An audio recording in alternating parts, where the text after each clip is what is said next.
ನೀವು ಬೆಳೆದವರು ಜಾಸ್ತಿ ಸಿದ್ಧಗಂಗೆಯಲ್ಲಿ ಜಾಸ್ತಿ ಸುಮಾರು ಜನ ಇರ್ತಾರೆ. ಸಿದ್ಧಗಂಗೆ ನಾವು ಜಾಸ್ತಿ ಹೋಗ್ತಿದ್ದು. ಇಲ್ಲಿ ಬಂದು ಹೊಸ ಬಂದು ಸಾಗಿಸಿದ್ವಿ. ಫಸ್ಟ್ ಟೈಮ್ ಬಂದಿದ್ದೀರಾ? ಮಾರಕ್ಕೆ ಎಂದು ಬಂದೆ ಸರ್, ಮಕ್ಕಳು ಕಾಲದಿಂದ ಬಂದಿಲ್ಲ. ನಾವು ವಿಷಯ ಬಂದಿದ್ದೀವಿ ಸರ್. ಫಸ್ಟ್ ಟೈಮ್ ಬಂದಿದ್ದೀರಾ? ನಿಮ್ಮ ಹೆಸರು? ಹೆಸರು ಗಿರೀಶ್ ಸರ್. ಗಿರೀಶ್ ಅಂತ? ನನ್ನ ಹೆಸರು ಗಿರೀಶ. ಎಷ್ಟು ತಿಂಗಳು ಕರುಗಳು ಇವು? 10 ತಿಂಗಳು ಕರುಗಳು. ಹಾಂ ಹಾಂ ಸರ್, ಎಲ್ಲಿ ತೊಗೊಂಡಿದ್ದೀವೋ? ಹಳ್ಳಿ ಮೇಲೆ ನಿಮ್ಮ ಕಡೆನೇ? ಹಾಂ. ಎಷ್ಟು ಜೊತೆ ಹಾಕಿದ್ದೀರಾ ಈಗ? ಹಾಂ. ಯಾರವು? ಓ, ನಿಮ್ಮವು ಇವುವಾ? ನಿಮ್ಮವು ಇವು? ಹಾಂ ಹಾಂ.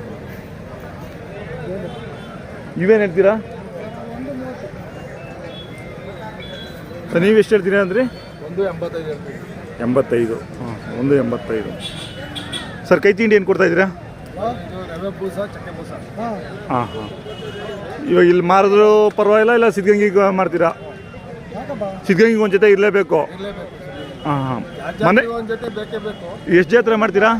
4 ಜಾತ್ರೆ 4-5 ಜಾತ್ರೆ ಮಾಡ್ತೀವಿ. ಹಾಂ ಹಾಂ. ಇದು ಸಿದ್ಧಗಂಗೆ, ನಂದಿಮಾರಿ, ಬಡವನಹಳ್ಳಿ, ಚೋಳೂರಿಗೆ ಹೋಗ್ತೀರಾ? ಬಡವನಹಳ್ಳಿನೂ ಹೋಗ್ತೀರಾ? ಎಲ್ಲ ಒಂದೊಂದು ಜೊತೆ 2 ಜೊತೆ ಒಟ್ಟು ಒಂದು 5-6 ಜೊತೆ ಮಾರ್ತೀರಾ? ಹಾಂ ಹಾಂ. ಚೆನ್ನಾಗಿ ಕೂಟ ಚೆನ್ನಾಗಿ ಹಾಕಿದ್ದೀರಾ. ಕಲೆಗಾರರು ನೀವು ಕೆಲಸನೂ ಮಾಡ್ಬೋದು ಇದರಲ್ಲಿ? ಮಾಡ್ಬೋದು ಸರ್, ಇಲ್ಲಿ ನೀಚಿಗೆ ಮಾಡ್ಕೋಬೋದಲ್ಲ? ಎಷ್ಟು ದಿನ ಆಯಿತು ಕೂಟ ಹಾಕಿ? ಸರ್ ಇವು ಒಂದು 5 ತಿಂಗಳಾಯಿತು ಸರ್. 5 ತಿಂಗಳಾಯ್ತು ಆಗಲೇ? ಹಾಂ. ಕೊಂಬೇರು ಮಾಡಿದ್ದು? ಇಲ್ಲೇ ನಮ್ಮ ಸ್ನೇಹಿತರು ಮಾಡಿದ್ರು. ಅದೇ ಇವ್ರು ಮಾಡ್ತಾ ಇದ್ರಲ್ಲ ಅವರ ಮನೆಗೆ ಇವು ಬಿಟ್ಟು ಬೇರೆ ದನಗಳೇನವೆ? ಹಸುಗಳು ಎಮ್ಮೆಗಳೇನೂ ಇಲ್ಲ? 2 ಕರುಗಳು ಇರ್ತಾವೆ ಅಷ್ಟೇ? ಹಾಂ ಹಾಂ. ಏನು ಬೆಳೆಯೋದು ನಿಮ್ಮ ಕಡೆ? ಸರ್ ರಾಗಿ, ಕಡಲೆಕಾಯಿ, ಭತ್ತ. ಹಾಂ ಹಾಂ. ಮೊಬೈಲ್ ನಂಬರ್ ಹೇಳಿ.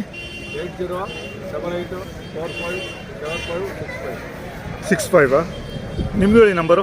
ಸರ್ 97 31 95 54 67.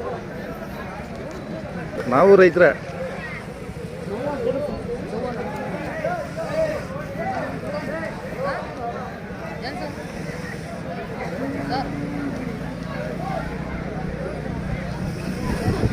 ಸರ್, ನೀವು ಕೂಟ ಮಾಡಿರೋದೇವೋ?